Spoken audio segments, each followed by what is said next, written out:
UNITA, Universitas Montium, è una delle 50 alleanze europee finanziate dalla Commissione europea nell'ambito del programma Erasmus Plus European University Initiative. L'Università di Torino coordina questo ambizioso progetto che dal novembre 2023 coinvolge 12 atenei di 7 paesi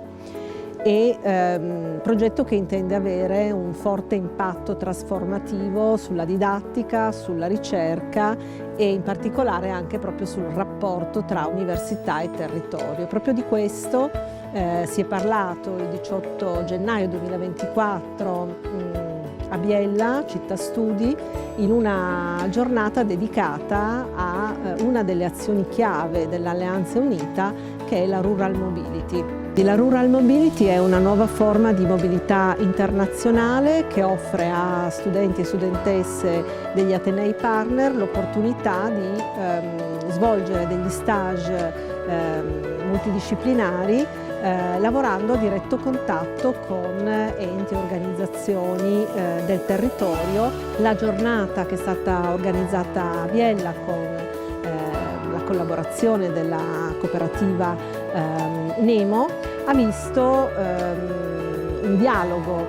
con il territorio, con le istituzioni, con gli attori locali. Abbiamo conosciuto il progetto UNITA Rural Mobility 2 anni fa e attraverso la cooperativa Nemo, che poi l'ha applicato nel territorio biellese. Abbiamo ospitato per 2 anni in una delle realtà della rete museale, la Trappola di Sordevolo, 4 studenti. Questo ha consentito loro di orientarsi rispetto al territorio, di costruire tutta una mappatura legata alle relazioni che queste diverse realtà hanno tra loro e potrebbero avere. Rispetto alle esperienze della Trappa, direi che l'aspetto positivo, che in gran parte è determinato dalla natura del luogo, è la possibilità di far sentire fin da subito gli studenti abitanti di questo luogo, no? Perché ci sono persone che vivono in quel luogo, che lavorano in quel luogo, quindi loro entrano in una sorta di comunità, se vogliamo effimera perché dura poco, ma fin da subito non si sentono ospiti ma parte di quel gruppo. Il GAL Montagne Biellesi è una società partecipata, mista, pubblico-privata, è un partenariato territoriale che coinvolge gli enti pubblici del territorio e gli stakeholder territoriali e si occupa di gestire fondi dell'Unione Europea, del FEASR, del Fondo Europeo Agricolo di Sviluppo Rurale. Il motivo per cui il GAL sta decidendo di partecipare attivamente al progetto Rural Mobility è proprio quello di far interconnettere il comparto produttivo tipico delle aree rurali delle montagne biellesi con il mondo universitario di UNITA, quindi con un respiro non solo nazionale ma anche internazionale ed europeo. Ho collaborato con il progetto Rural Mobility attraverso Foodopia, abbiamo ospitato alcuni studenti per delle visite che hanno conosciuto la realtà di Foodopia, che si occupa di educazione alimentare,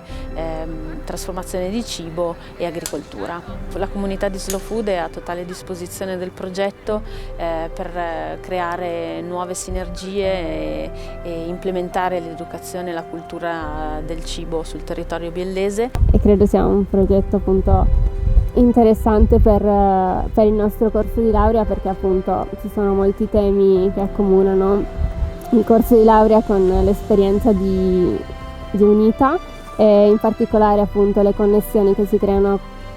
col territorio e sul territorio. Da poco collaboro con Slow Food Travel, che è uno degli stakeholder della Rural Mobility. Nel 2022 a settembre ho preso parte alla Rural Mobility organizzata dalla cooperativa Nemo e prevedeva un viaggio esplorativo, si può dire, nel biellese, quindi ho imparato a conoscere vari attori locali. Uno in particolare, alla Trappola di Sordevolo, ho trovato un luogo molto congeniale a me e quindi sono riuscito a creare una bella connessione e fare partire anche un rapporto di lavoro che ha avuto luogo l'estate scorsa,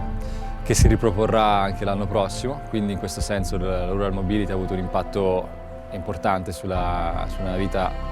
da lavorativa ma anche da studente, in quanto la tesi che sto portando a termine è appunto incentrata sugli ecomusei del Biellese, quindi uno fra gli attori